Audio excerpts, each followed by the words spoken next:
Welcome back to Shahin's kitchen. ഇന്നൊരു easy ആയിട്ട് ഉണ്ടാക്കാൻ പറ്റിയ ഒരു വെജിറ്റബിൾ കട്ട്ലറ്റാണ് ചെയ്യുന്നത്. ബീട്രൂട്ടാണ് മെയിൻ ഇൻഗ്രീഡിയൻറ്റ്, ബീട്രൂട്ടും ക്യാരറ്റും. ഇതിൻ്റെ പ്രത്യേകത എന്താണെന്ന് വെച്ചാൽ ഇത് നമ്മൾ വഴറ്റിയെടുക്കേണ്ട കാര്യമില്ല. എല്ലാ വെജിറ്റബിൾസും കൂടി മിക്സ് ചെയ്ത് അപ്പോൾ തന്നെ നമുക്ക് ഉണ്ടാക്കിയെടുക്കാൻ പറ്റും.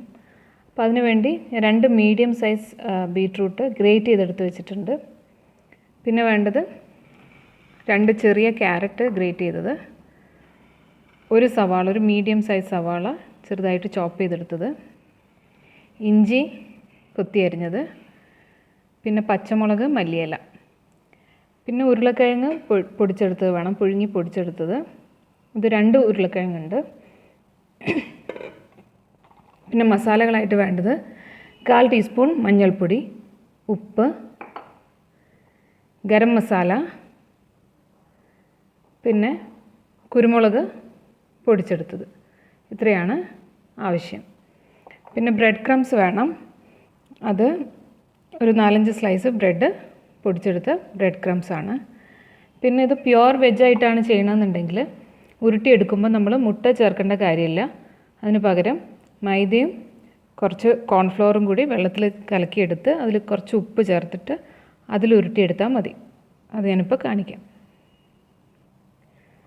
ഇതുപോലെ മൈദയും കോൺഫ്ലവറും ഒരു ലേശം ഉപ്പും ചേർത്ത് ഞാൻ മിക്സ് ചെയ്ത് വെച്ചാണ്. ദോശമാവിനേക്കാളും കുറച്ചും കൂടെ തിന്നായിട്ടുള്ള ഒരു ബാറ്റർ പോലെ നമുക്കിങ്ങനെ ഉണ്ടാക്കി അതിൽ ഉരുട്ടിയെടുക്കുക. അതല്ലെങ്കിൽ ഇതുപോലെ എഗ് വൈറ്റ് എടുത്തിട്ട് അതിലൊരു ലേശം ഉപ്പ് ചേർത്ത് പ്രിപ്പയർ ചെയ്ത് വെക്കുക. ഏതാണോ പ്രിഫർ ചെയ്യണത് അതുപോലെ ചെയ്യാം. ഇനി ഇതെല്ലാം കൂടി ഒന്ന് മിക്സ് ചെയ്യാം.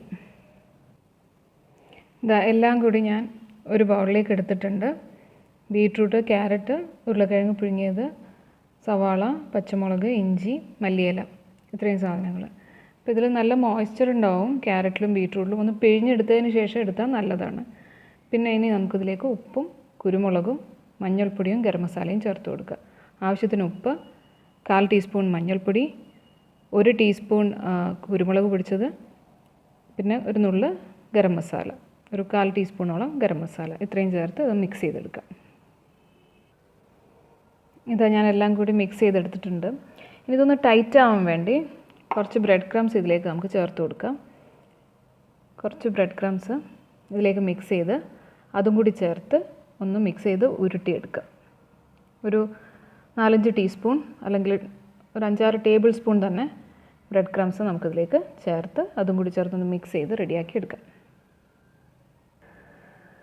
മിക്സ് ചെയ്തതിന് ശേഷം ഇതുപോലെ നമുക്ക് ഉരുട്ടിയെടുക്കാൻ പറ്റുന്നുണ്ടോ, അതിൻ്റെ ഷേപ്പ് ഹോൾഡ് ചെയ്യുന്നുണ്ടോ എന്ന് നോക്കാം. ഇല്ലെങ്കിൽ കുറച്ചും കൂടി ബ്രെഡ് ക്രംസ് ചേർത്ത് ഒന്നും കൂടി മിക്സ് ചെയ്യാം. അത്രയേ ഉള്ളൂ.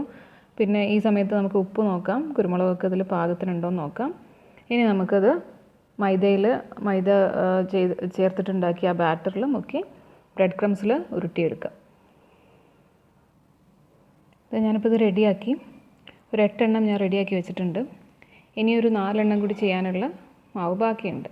അപ്പോൾ നമുക്കിതിന് ഷാലോ ഫ്രൈ ചെയ്തെടുക്കാം. ഏതെങ്കിലും ഒരു വെജിറ്റബിൾ ഓയിൽ, നമ്മുടെ പ്രിഫറൻസ് അനുസരിച്ച് ഏത് വെജിറ്റബിൾ ഓയിലും നമുക്കിത് ഷാലോ ഫ്രൈ ചെയ്തെടുക്കാം. ഓയിലിപ്പോൾ ഏകദേശം ചൂടായി വന്നിട്ടുണ്ട്. നമുക്കിതിലേക്ക് ഓരോന്നായി കട്ട്ലറ്റ് ഇട്ട് കൊടുക്കാം. ഇത് ഷാലോ ഫ്രൈ ചെയ്യാണ് വേണ്ടത്, ഒരുപാട് ഓയിൽ വേണ്ട.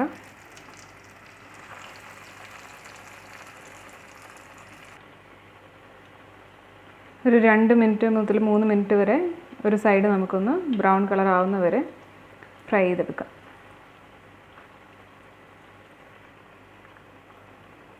നമുക്കിത് മെല്ലെ മറിച്ചിട്ട് കൊടുക്കാം.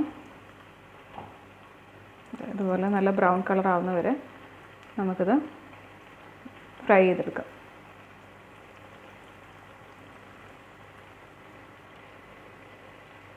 ഇതുപോലെ മറ്റേ സൈഡും വേവാനുള്ള സമയം കൊടുക്കുക. എന്നിട്ട് നമുക്കിതൊരു കിച്ചൺ പേപ്പറിലേക്ക് മാറ്റാം. നമ്മുടെ ഡിഷ് ഇവിടെ റെഡിയായി. നല്ല ക്രിസ്പിയാണ്, നല്ല യമ്മിയാണ്. അപ്പം വെജിറ്റബിൾസ് കഴിക്കാൻ താല്പര്യമില്ലാത്ത കുട്ടികൾക്കൊക്കെ നമുക്ക് ഇതേപോലെ ടിഫിനിലൊക്കെ കൊടുത്തു വിടാൻ പറ്റും. ഇതിൽ നമുക്ക് ബീൻസും ഗ്രീൻ പീസും ഒക്കെ നമുക്ക് ആഡ് ചെയ്യാൻ പറ്റും. ലെഫ്റ്റ് ഓവർ ചിക്കൻ ഉണ്ടെങ്കിൽ അത് ആഡ് ചെയ്യാം, നോൺ വെജ് ആയിട്ട് വേണമെങ്കിൽ. അപ്പം രാത്രി തന്നെ ഗ്രേറ്റ് ചെയ്ത് വെച്ചിട്ടുണ്ടെങ്കിൽ രാവിലെ എളുപ്പത്തിൽ നമുക്ക് ഉണ്ടാക്കിയെടുക്കാൻ പറ്റും. അപ്പം thanks for watching. Please subscribe. See you next time.